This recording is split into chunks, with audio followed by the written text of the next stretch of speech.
Hare Krishna, Hare Krishna, Krishna Krishna, Hare Hare, Hare Rama, Hare Hare.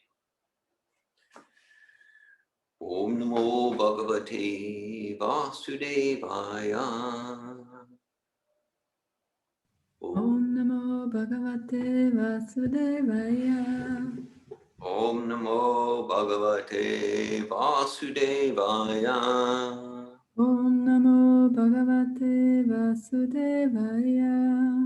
Om Namo Bhagavate Vasudevaya. Om Namo Bhagavate Vasudevaya. Hare Krishna, we're studying from Srimad Bhagavatam, Canto 2, Chapter 9, entitled Answers by Citing the Lord's Version, Text 33. It's May 27th, 2021. Text 33 of Chapter 9, Canto 2. Narayanam namaskritya naram chaivanottamam devim sarasvatim vyasam tato jayamutiraya. Before reciting the Srimad Bhagavatam, which is the very means of conquest, one should first offer respectful obeisances unto the personality of Godhead Narayan, to Narayan Rishi, the supermost human being, to Mother Sarasvati, the goddess of learning, and unto Srila Vyasadeva, the author. Nasta Prayeshva Bhadreshu Nityam Bhagavata Sevaya, Bhagavat Yutamashloke Bhakti Bhavati Naishtiki. Text 33. Aham Eva Asam Eva Agre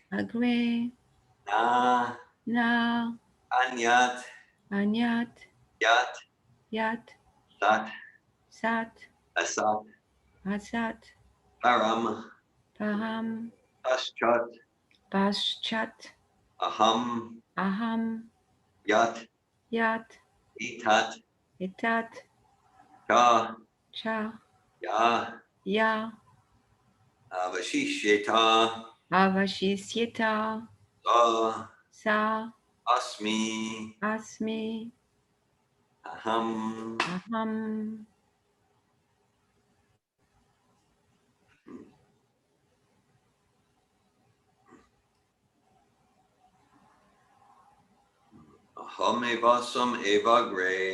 Ahamevasam Eva Gre Nanyat Yat Sadasat Param Paschat Aham Yadi Tachcha Yovashishyeta Sosmyaham Ahamevasam Eva Gre Nanyat Yat Sadasat Param Paschat Aham Yadi Tachcha Yovashishyeta Sosmyaham Ahamevasam Eva Gre Nanyat Yat Sadasat Param Paschat Aham Yadi Tachcha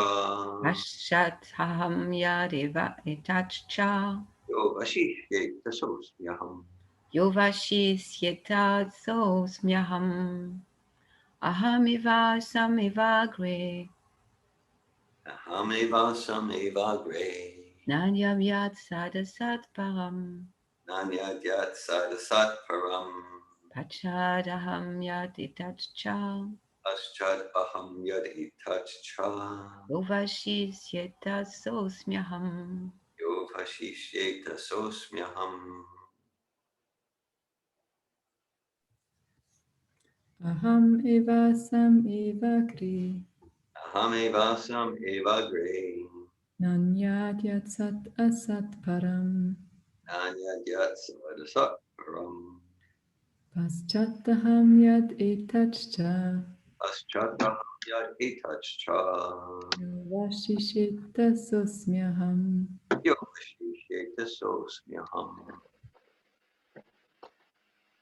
We're on text 33 of chapter 9, Canto 2.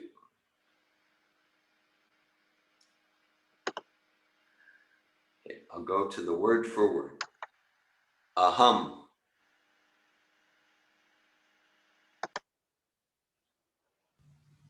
Aham. Aham.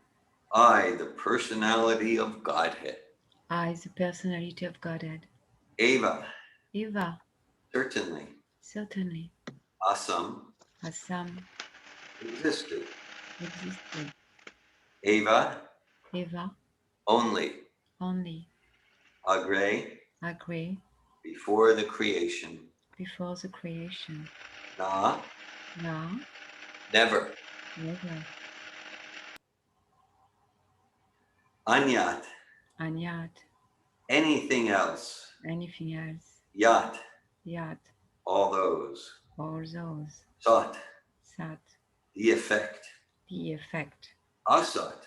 Asat. The cause. The cause. Param. Param. Supreme. The supreme. Paschat. Padshat. At the end. At the end. Aham. Aham. I, the personality of Godhead. I is the personality of Godhead. Yat. Yat. All these. All these. Etat. Etat. Creation. Creation. Cha. Cha. Also. Also. Ya. Ya. Everything. Everything. Avashishyeta. Babashishyata. Remains. Remains. Ta. Sa. That. That. Asmi. Asmi. I am. I am. Aham. Aham. I, the personality of Godhead. I is the personality of Godhead.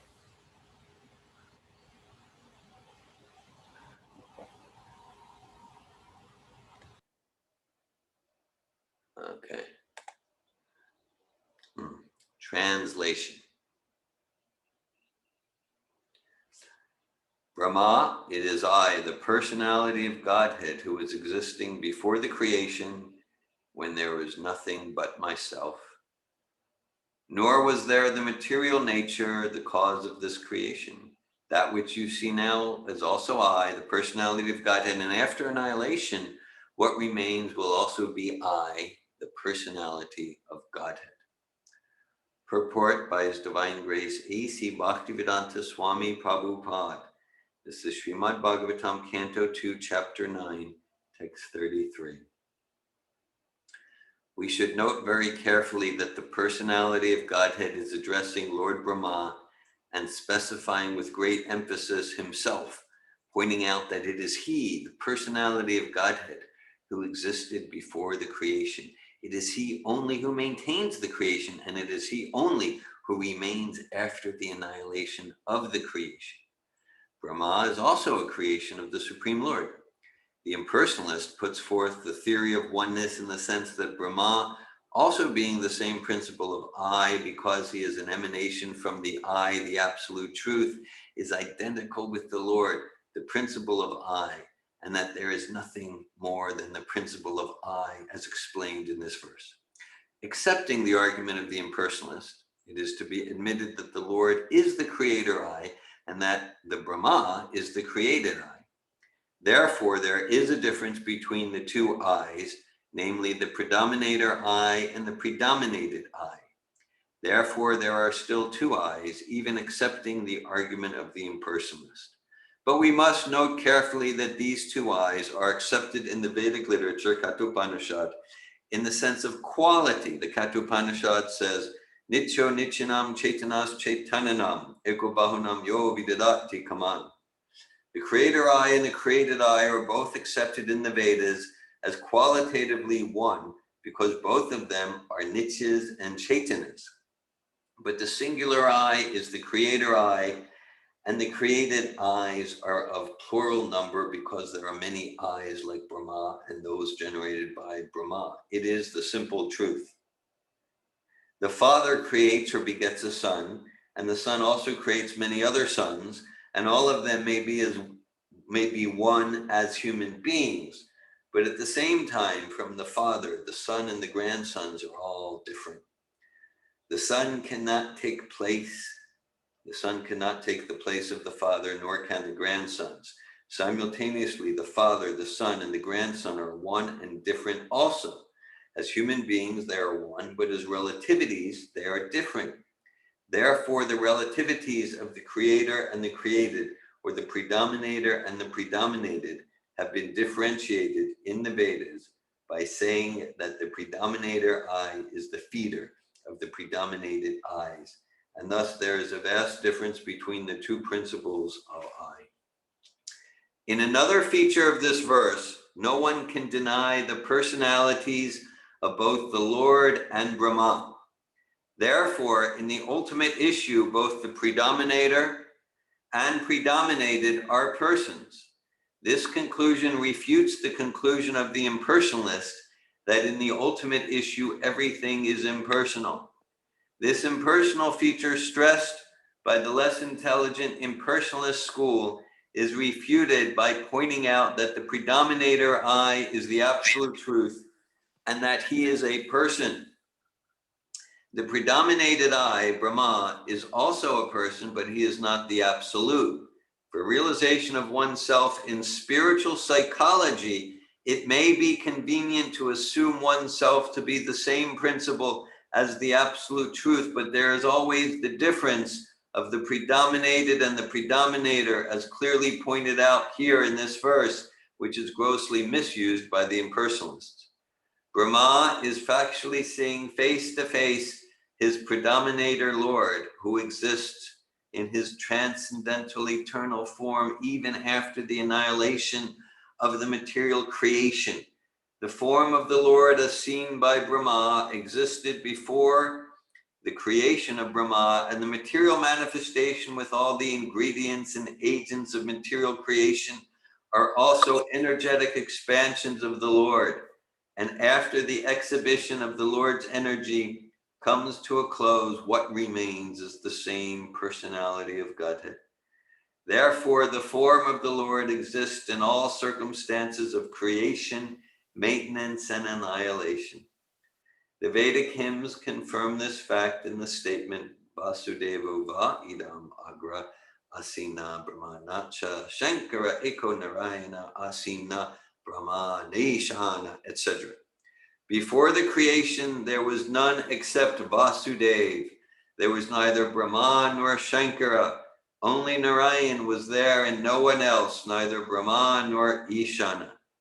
Sripad Shankaracharya also confirms in his comments on the Bhagavad Gita that Narayan, or the personality of Godhead, is transcendental to all creation, but that the whole creation is the product of Avyakta. Therefore, the difference between the created and the creator is always there, although both the creator and created are of the same quality. We're going to pause there or stop there. It's a long purport, and I imagine we'll study this for at least 2, maybe 3 classes and discussions.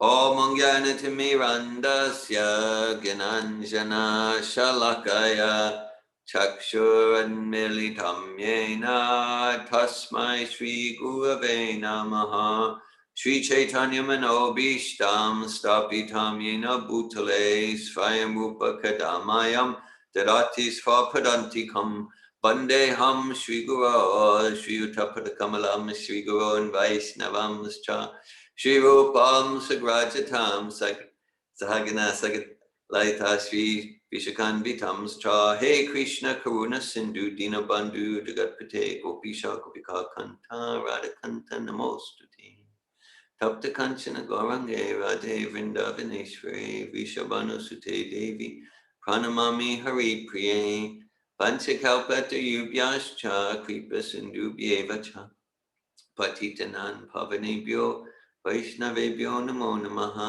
Jai Shri Krishna Chaitanya Prabhu Nityananda Shri Advaita Gadadhar Shri Vasari Gaura Bhaktavinda Hare Krishna Krishna Krishna Hare Hare Hare Rama Rama Rama Hare Hare Namo Om Vishnu Padaya Krishna Prestaya Bhutale Srimate Bhaktivedanta Swami Niti Namine Namaste Saraswati Devi Gavani Pracharine Nirvishesha Shunyavadi Paschatya Desha Tarine.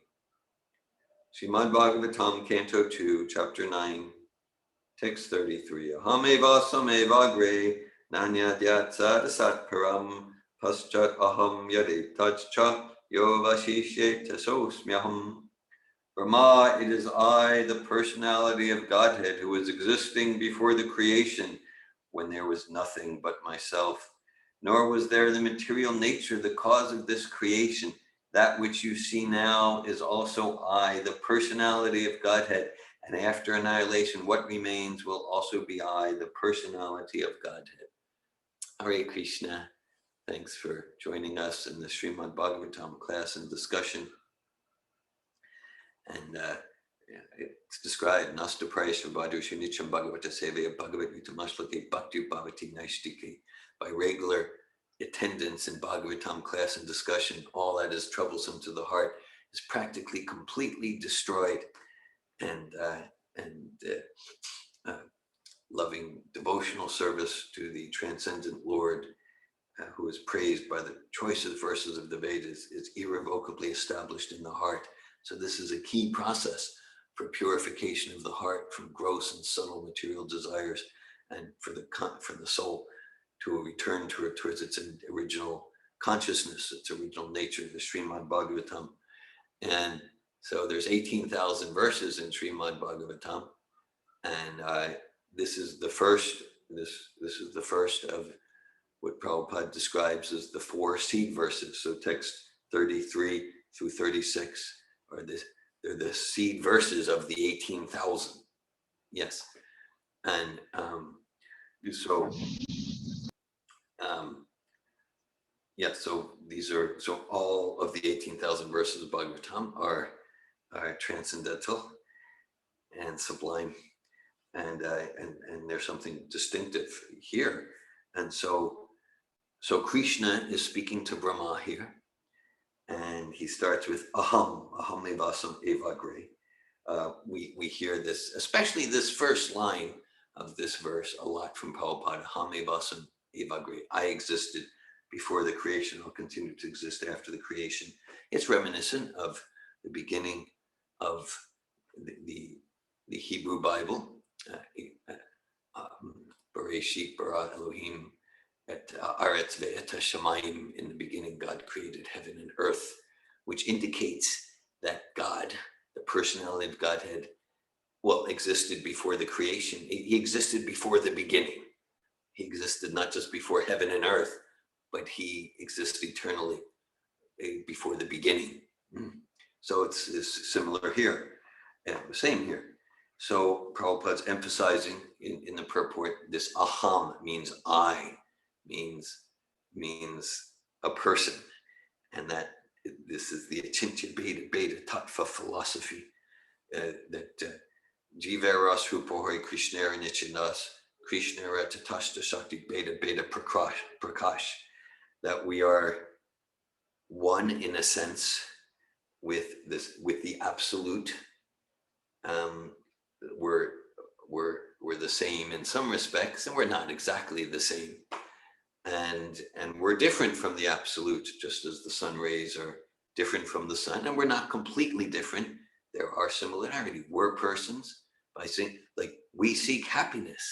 So the absolute seeks to expand happiness. We seek knowledge.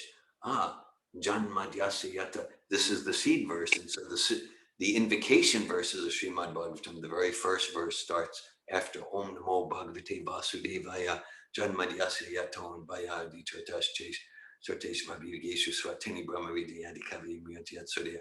So what exists in the effect must exist in the cause. By seeing what's in the effect, what's that effect? Us. By looking at us, we can know something about God. Yes, that we're seeking eternity. We don't want to die. So God must be eternal. Like that. We're seeking happiness. God must be full of bliss. All right. So, yes.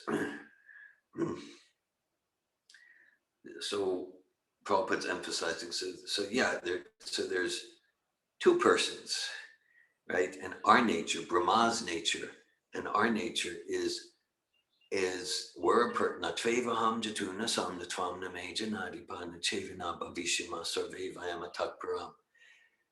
That we're eternal persons.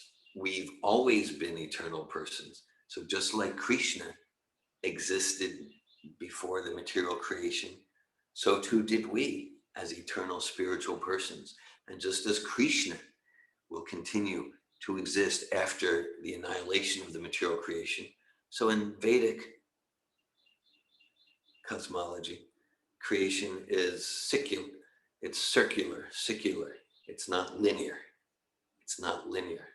So there are cycles and cycles within cycles and cycles within cycles of creation and annihilation of matter. And like it's described, one exhale yasyai ganishvasita kalamatavalamya, that jivanti roma dilaja jagadandanata vishnur mahani asayasya kala vishesho govinda madi purusham tammaham bhajami. So an expansion of Krishna, the Mahavishnu, and then from the pores of Mahavishnu, just like follicles of hair, emanate so many universes, and the whole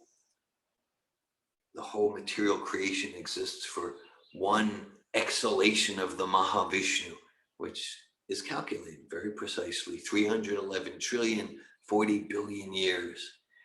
And Yakarinayana Vajale Bhajatis Mayoga Nidram Anantam Jagaranda Saromakupa Adara Shaktim Avalambya Param Svamortim Govinda Madi Purusham Tamaham Bhajami. And at the time of annihilation, when the whole material creation is dormant, then all material energies and all the conditioned living entities exist within the Mahavishnu in that dormant form. Okay, so Vishnu, God, exists before the creation, will continue to exist after, and that's true of the spirit soul too. Antavante me deha nityasokta suririna anashino prameyasya kastya yudyasva bharata. That only the material body is destroyed. The spirit soul is indestructible, eternal, immeasurable. So the nature, so this is Krishna speaking to Brahma in this verse previously. We've heard a lot from Brahma in this whole canto. And in the 10th canto of Bhagavatam, as Prabhupada describes in Krishna book, Brahma, after he admits that he got bewildered by the whole Brahma Vimohan Leela, trying to steal the cowherd boys and calves, so he says to Krishna that the whole cosmic manifestation is nothing but a flashing dream, and it exists to disturb the mind. The whole cosmic manifestation is nothing but a flashing dream, and it exists to disturb the mind. And so in a sense, this self-realization, it's about realizing what's that flashing. Flashing means just temporary. 311 trillion years, just temporary. Not even an eye blink in eternal time.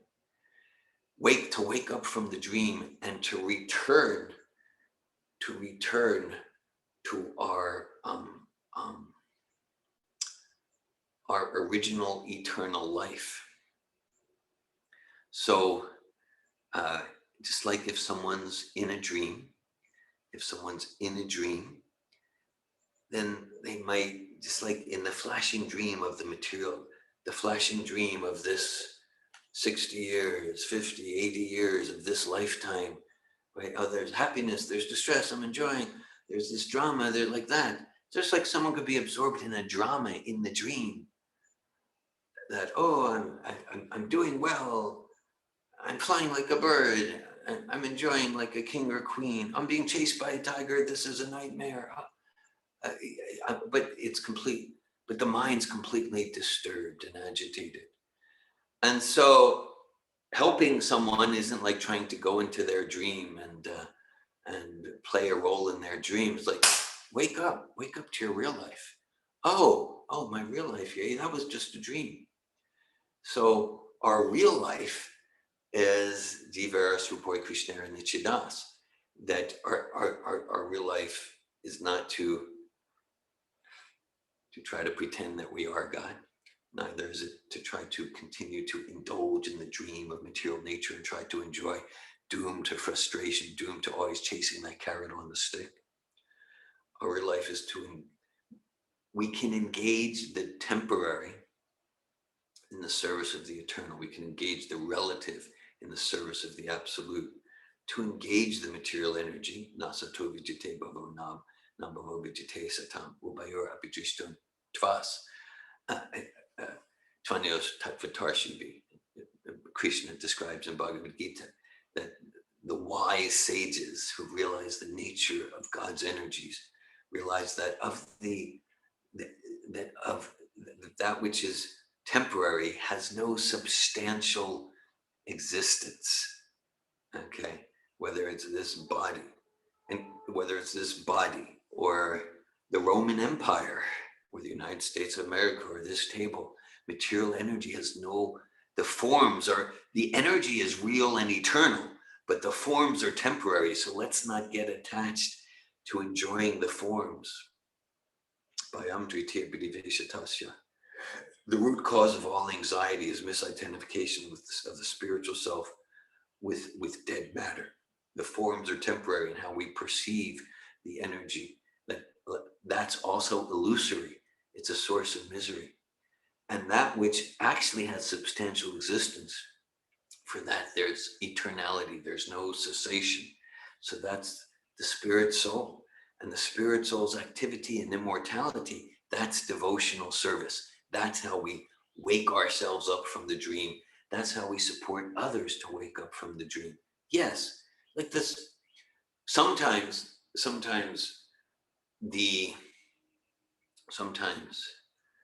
we can hear in the Vedas or different genuine spiritual literatures that the absolute has no form, has no hands, has no legs, has no activities. Okay, because sometimes, the Vedas, God and God's teachings, he's meeting us where we're at.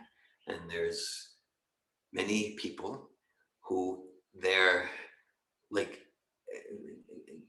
generally termed as like jnanis or jnana yogis, different mystical traditions of different spiritual paths, the Sufis or Kabbalists or like that, Buddhists. But like where many spirit souls are at in their spiritual journey is kind of ready to realize the emptiness and futility of material form, but not necessarily ready to embrace spiritual form. So yes, so the absolute has no material form. There's no material form. There's no material. There's no material personality. So when it says that, it's focusing on negation. Bhakti yoga focuses on affirmation.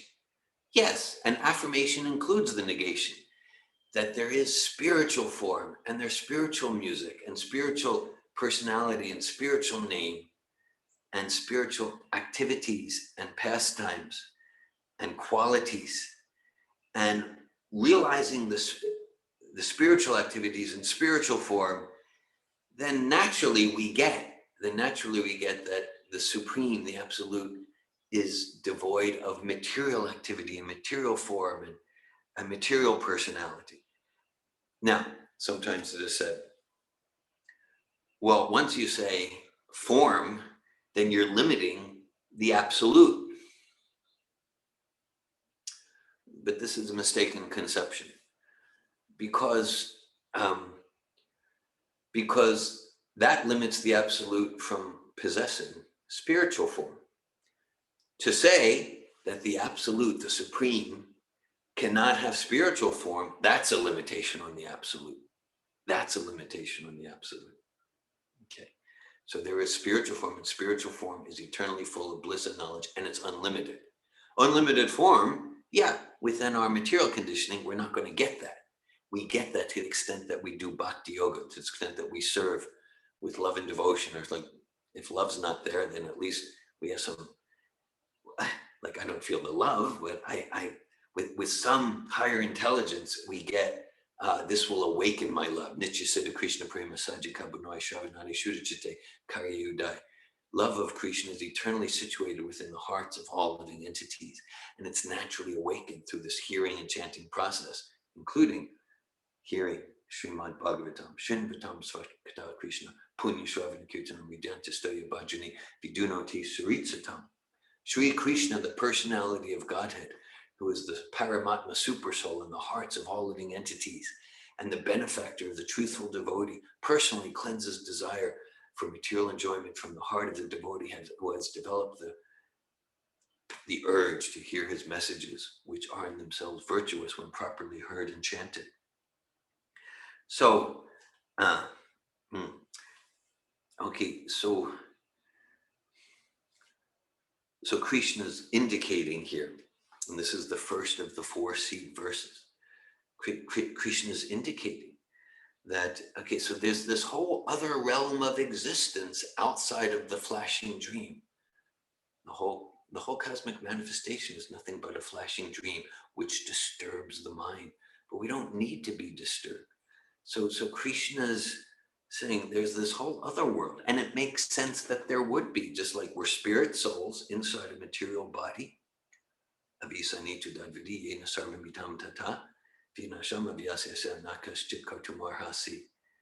Again, only the material, that which pervades the body, the consciousness is never destroyed. The consciousness is never destroyed. And so there's like a whole world related to this body, and we've got our friends, and we've got our financial difficulties, and we've got furniture, and there's this whole world related to the body. And so it makes sense that there's a whole world related to the soul. There's a whole world related to the soul. And so Krishna is indicating, he gives a drop of indication in Bhagavad Gita, and then expanded millions of times in Srimad Bhagavatam, Parastasmatu Bhavanyo Vyakto Vyatat Sanatana. Krishna says, but apart from this temporary flashing dream material nature, there's another nature which is not destroyed, So this is the first of the seed verses of Srimad Bhagavatam. Bhagavad Gita also has 4 seed or nutshell verses. And the first one there, same, starts with the word aham, personal. So God, Krishna, is establishing the personality of Godhead. In Bhagavad Gita, Krishna says, aham sarvasya prabhavo mat sarvam pravartate iti mat vabhajantamam buddha bhava samanvita. Matasarvam pravartate. So Krishna says that I am the source of all material and spiritual creation. I'm the source of all spiritual material energies. And so, and those who know that, there's a common saying, if you know him, you'll love him. So we know Krishna and we get inspired to serve. And so Krishna as the source, and Krishna making clear that Krishna and Krishna's abode and Krishna's relationships, that has an existence separate from the flashing dream. Just like, again, we could be in a dream state, sleeping, and we're not aware of this whole world going on outside the dream. We're really thinking that dream world is it when we're in that state. But there's this whole world going on, and that's the reality. That's the reality. The dream is this temporary ephemeral impression. So Krishna is saying, yeah, Chintamani prakasad masokalpa vriksha lakshaviteshu surabhirabi palayantam Lakshmi sahasra sata sambrama savya manam Govinda Madi Pusham Tamaham Bhajami. Brahma prays, I worship Govinda, the primeval Lord, the first progenitor, who is tending the cows, yielding all desire in abodes built of spiritual gems, surrounded by millions of purpose trees and served with great reverence and affection by hundreds and thousands of Lakshmis or Gopis. And so Krishna is saying, yes, there's this spiritual form. Again, it's a limited conception to think form means it can't be spiritual. No, spiritual form, yeah, it's not material form, and it's we're falsely limiting the absolute and the quality of spirit by saying that it can't have spiritual form. So Krishna is saying there's spiritual surabi cows, spiritual purpose trees, spiritual amorous relationships, spiritual parental relationships. And that exists outside of the flashing dream. And so the whole material creation is meant to whatever extent we want to grab the lifeline, it's meant to awaken us to that which exists without annihilation, without any threat of annihilation. And that's peace. That's not disturbing to the mind, because we're spiritual beings. And so as much as we try to have fun, try to enjoy in anything that has a beginning or an end, even if we try to dull ourselves by drinking a beer or buying something at the mall or mindless internet, as much as we might try to dull ourselves, as long as we're trying to find enjoyment and that peace and bliss and all those qualities of being we're searching for, as long as we're endeavoring for them in the world of that which is the flashing dream, that which is temporary, we're going to be in anxiety. We're going to be panicked, actually. We're going to be panicked. And then material happiness. And the material happiness is, well, I'm relatively less miserable than I was yesterday, or I'm kind of as miserable as I was yesterday, but I see he's suffering worse than me. So I guess that's happiness, but that's all relative stuff. So our real peace, dynamic peace, not like a falling asleep peace, our real peace is in actively engaging us, eternal beings, in the service of the eternal. And that's what it means to really do welfare activities for people and for ourselves. Para upakar. It's described right at the beginning of the second verse of the second canto. Here we're on the 9th chapter, second verse of the first chapter. Shotavyadini Rajendra Ninam Shanti Sahasrasha Apashitam Atmatadvam Griheshu Griha Medinam. So Shukadeva Goswami is speaking to Maharaj Pariksit, and he goes, yeah, so people within the flashing dream of material world, they have so many sahasra, Shotavyadini Rajendra Ninam Shanti Sahasrasha, thousands and thousands of topics to discuss that are, yeah, and it's about mundane sex life and envy and eating, sleeping, mating, defending, and material name and fame, and just thousands and thousands. And that was thousands of years before the age of internet. So now maybe it's trillions and trillions of topics that the vibrations of which are designed to keep us enmeshed in the flashing dream and keep us away from this eternal world, this transcendental, this trans-phenomenal world. I'll call it trans-rational, not irrational, but trans-rational. This whole world of spiritual form spiritual activity, spiritual love, spiritual quality, is yes, spiritual richness. So as long as we're engaging ourselves or others in those sorts of topics, we might be being a nice guy or a nice girl or whatever, but we're really, actually, Bhagavad Gita defines that as violence. That if we spend time with each other and we waste each other's time, that's violence. And that points to the preciousness of each moment.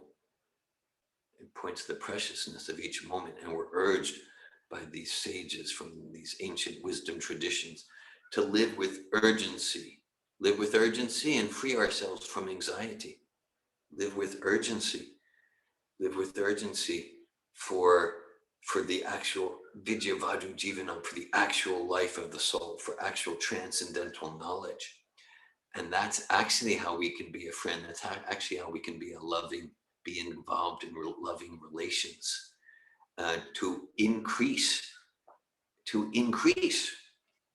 our Shravanam Kirtanam, to increase the vibration that supports ourselves and others to come out of the anxiety of the flashing dream and to join our eternal life where there's a real solid foundation for security. That's real help, friendship, social work, like that. Now, of course, well, I'm very connected with our endeavors in the Safatov environment. And Prabhupada has so many letters to his students, and he'll emphasize that.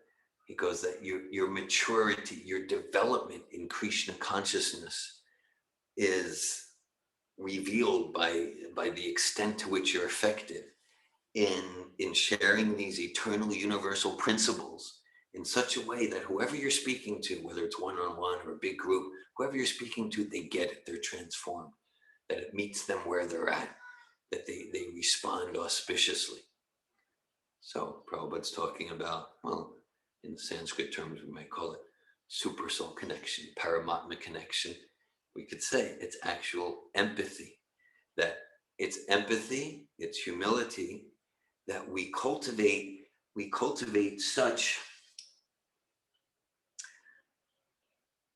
simple, deep connection with these principles of eternal spiritual life, that whoever we meet, wherever we go, Yare Dekatare Kasha Krishna Upadesh, Amara Gagur, Hanatar Ages, wherever we go, we're able to share, maybe in silence, maybe in saying hello, maybe in quoting a verse from Bhagavatam, whatever form it takes, that by our very presence, they imbibe, they get these principles of self-realization. They get the essence of these seed verses of Srimad Bhagavatam. I remember in it was the first multi-day transformative communication seminar in Alachua. It was taught over several weeks. It was an early version of the foundational seminar. And this was in 1999. And there was someone there, and there was actually I saw him just a few weeks ago. It's very nice. He was also in the first Sattva Advanced Seminar in Alachua early in 2003. Anyhow, so he would spend a lot of time at the Bhakti Yoga Center in Gainesville, and he would preach. He would preach to people. And so we were going over like open-bodied position, meeting people where they're at, understanding is like life air, basic principles of empathic listening, reflection, trusting the person as the expert in their life. And so as we were conducting this seminar, it was like each Tuesday evening for 2.5 hours. It was organized by Mother Nanda, actually. She was the first course organizer in Alachua in Florida. And so he came back. It was like the second week, and we started with some sharing. And he shared that he had an experience at the, I think it's now called the Krishna Center in Gainesville. This was 1999.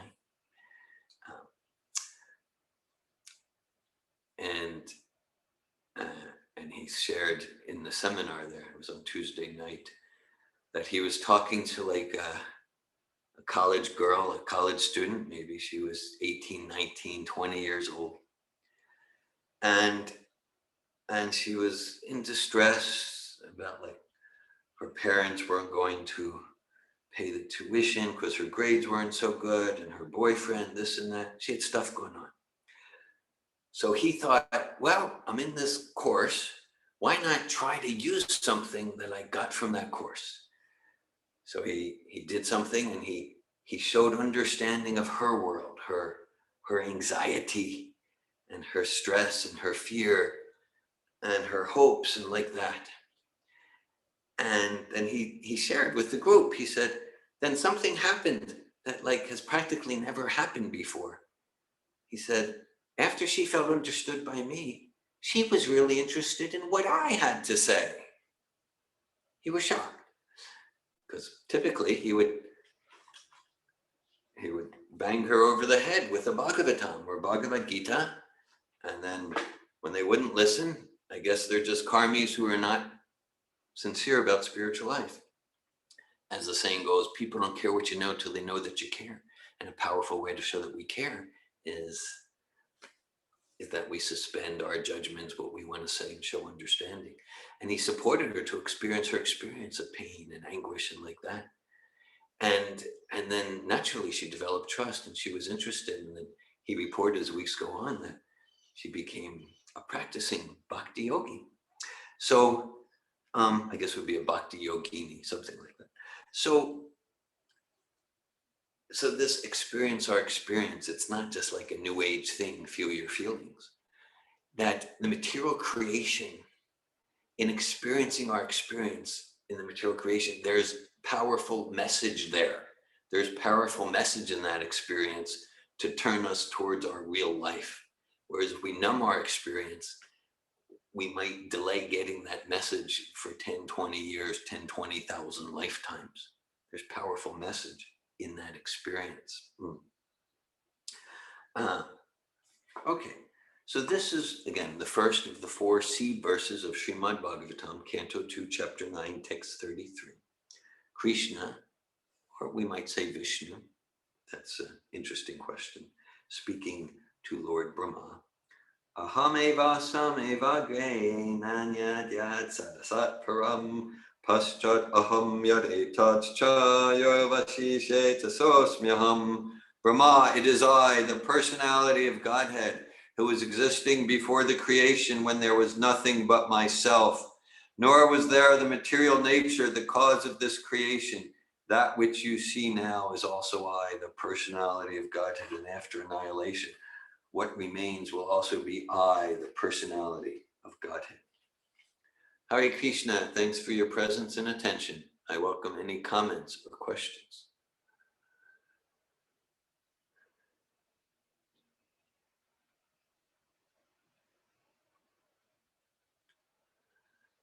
Len Cohen.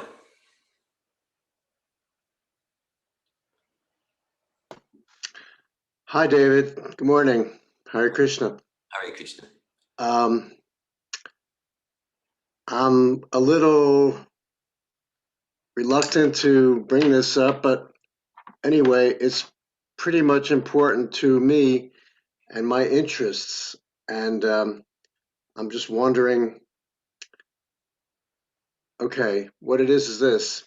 So, yeah, we're spirit souls encaged in these material bodies, and we want to liberate our souls, at least I do. I want to have an experience that is apart from this material existence and apart from this engagement in the body. And so I have a big interest in consciousness. That's one of the reasons I'm studying Krishna consciousness, and I'm interested in ways of transforming my consciousness, and consciousness, is an aspect of the not of the material body. Consciousness is separate. So yes, so I'm interested in OBEs. I'm interested in having an out of body experience, but I don't want to wait until I leave my body to have this type of experience. I'm exploring ways of having an out of body experience in this lifetime. Okay. So my question then is, because I feel that, basically this is in line with Krishna consciousness, the idea that your spirit is separate from your body. It's not material. And there's ways of accessing this spirit and consciousness just of your spirit, right? So, uh, so how then can we liberate ourselves from this engagement of the body in our lifetime now and have a transcendental experience of just being a spirit soul that is not trapped in a material body, free to, say, wander around in other realities, other planets, other dimensions, and then come back into your body and, resume your material life. So that is what I'm interested in.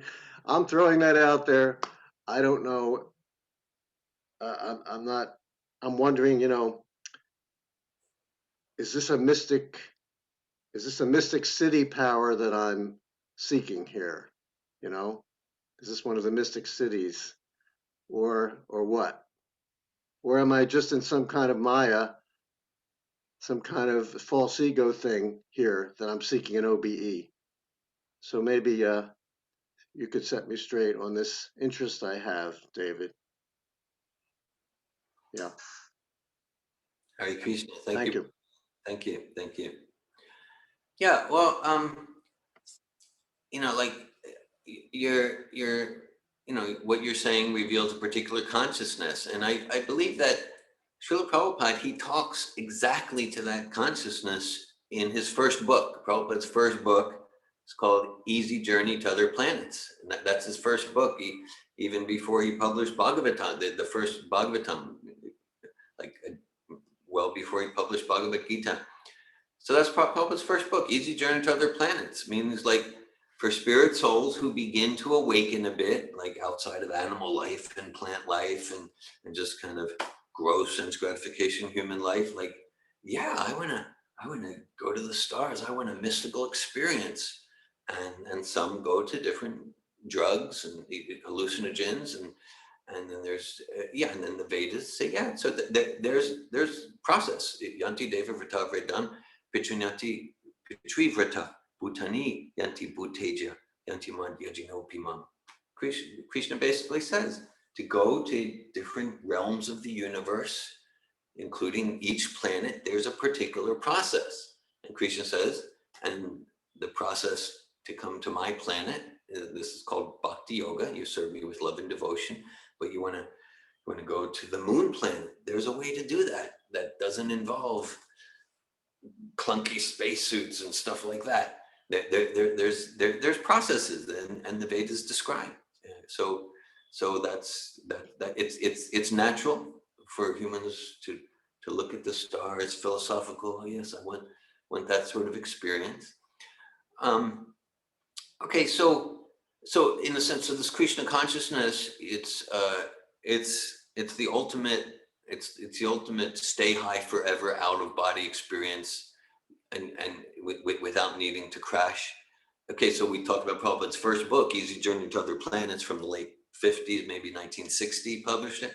And then when he came to America, the first pamphlet was that his followers printed was called stay high forever. Stay high forever.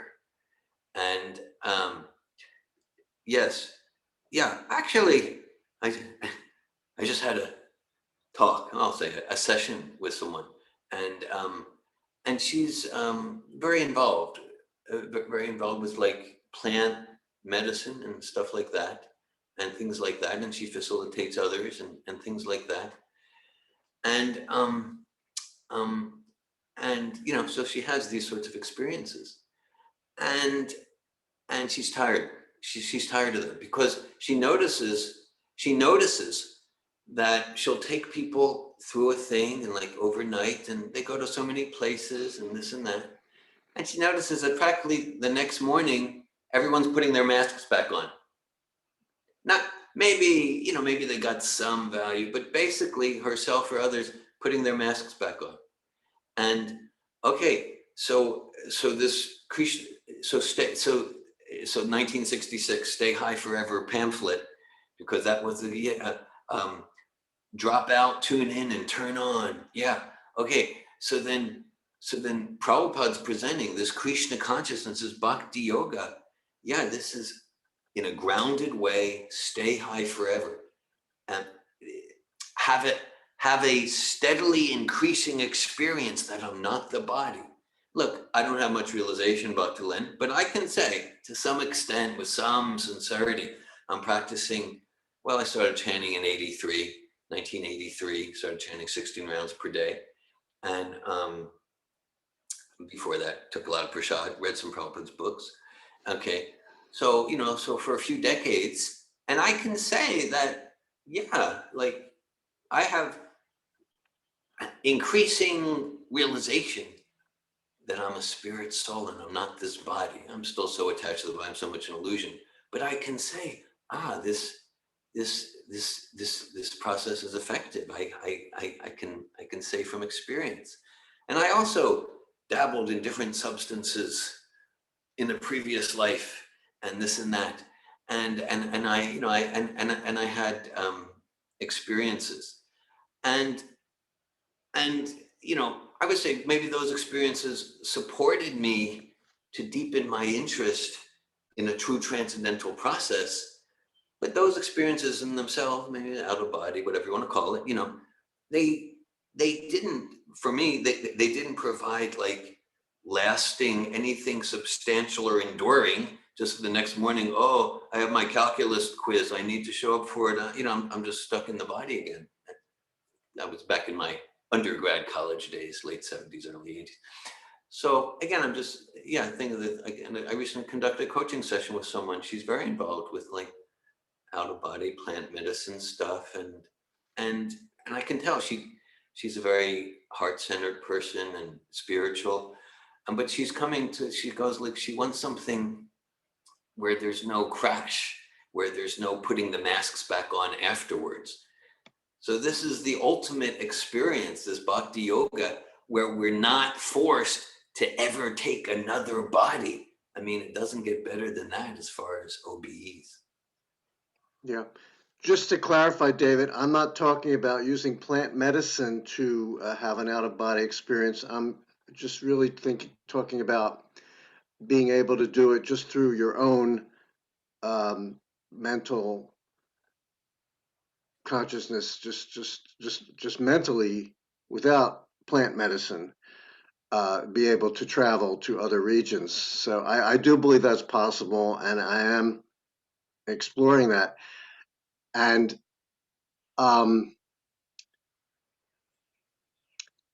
and to your point about, you know, that what do you get afterwards? Is there a crash afterwards, or then there's a come down and then you put the masks back on? And I appreciate all that, but I think there could be some deep realizations from getting out of the body and, you know, exploring other parts of the universe. Really deep realizations that would be lasting, not like, okay, you wake up the next morning, then you're hungover and you're back to reality. No, you could have some realizations of other intelligences that are out there, and even demigods, even God too. that could be very lasting. And I could see how it could fit into my studies here of Krishna consciousness. But I wanted something in this lifetime, before leaving this body. I think there's possible to do some exploration there, So yeah, there are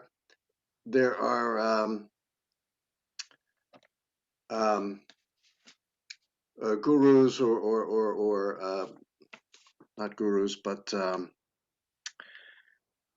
gentlemen in India maybe that are in samadhi, okay, they haven't left their body, but they're in samadhi, right? So they are having a transcendental experience, and they're coming back to their bodies. They're still in a physical body, yet they're having samadhi, right? And they're not using drugs. So yeah, to use that more as an example, perhaps, of some Babaji that is able to access these states of consciousness in their physical body is still there, but they're still having these ecstatic experiences, right? Yeah, that's all described in the Vedas. My suggestion, for whatever you deem it's worth, my suggestion is you'll get just what you're looking for by carefully applying yourself to the study of Srimad Bhagavatam. That's what I want to hear. Hare Krishna. Hare Krishna.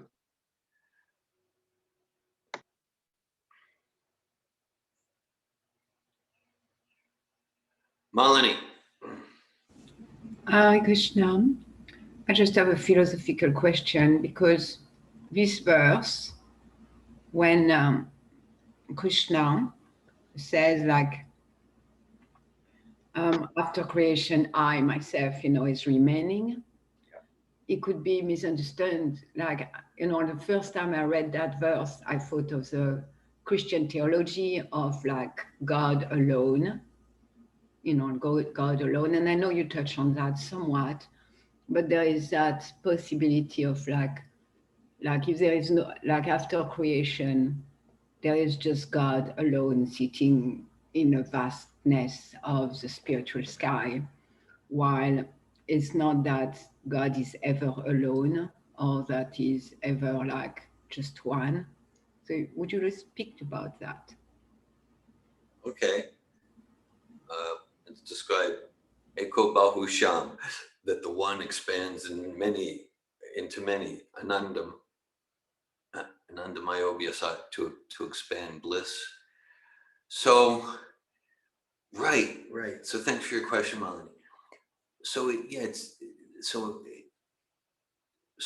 because, all right, so in the verses leading up to this, Brahma has the vision not of God, Vishnu, or Krishna alone, but of the whole of airplanes. He has a vision of Vaikuntha airplanes and the personalities and the beautiful persons there, and the forms and the qualities and the music and the dance.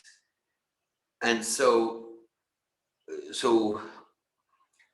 just like Prabhupada gives the example, if we say, the king is coming, the king has arrived, we understand it doesn't mean just the king. It means he's coming, he's got his entourage, he's got his ministers, secretaries, he's got these different vehicles, he's probably maybe got elephants, and there's when you say the king, it means the king along with everything connected with the king in his kingdom. So this chapter, I think this chapter in its entirety responds to that question, that Brahma's not seeing Krishna in the void or something, or in the sky. No, Brahma just passed through Vaikuntha. Brahma has visions of Goloka Vrindavan, beautiful Brahma Samhita. So Krishna is never alone. He's with his flute. He's with his gopis and River Yamuna, and the palaces in each Vaikuntha planet and his expansions. And so yes. So when Krishna is saying it is I, he's referring to before the material creation, before the flashing dream of the material cosmic manifestation, and after, there's this whole world, there's the whole kingdom, the whole spiritual world, Vaikuntha, Goloka, Vrindavan. That's what I'm hearing Krishna is saying. And it's vibrant, and it's filled with relations and loving exchanges and humor. That's my understanding.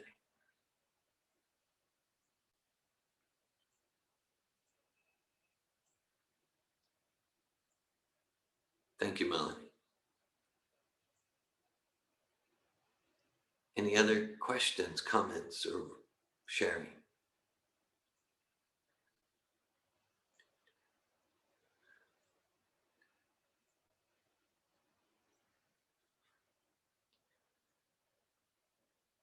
Going once, twice. Thank you all. Srimad Bhagavatam ki jai. Srila Prabhupada ki jai. Jai. Hare Krishna. Hare Krishna.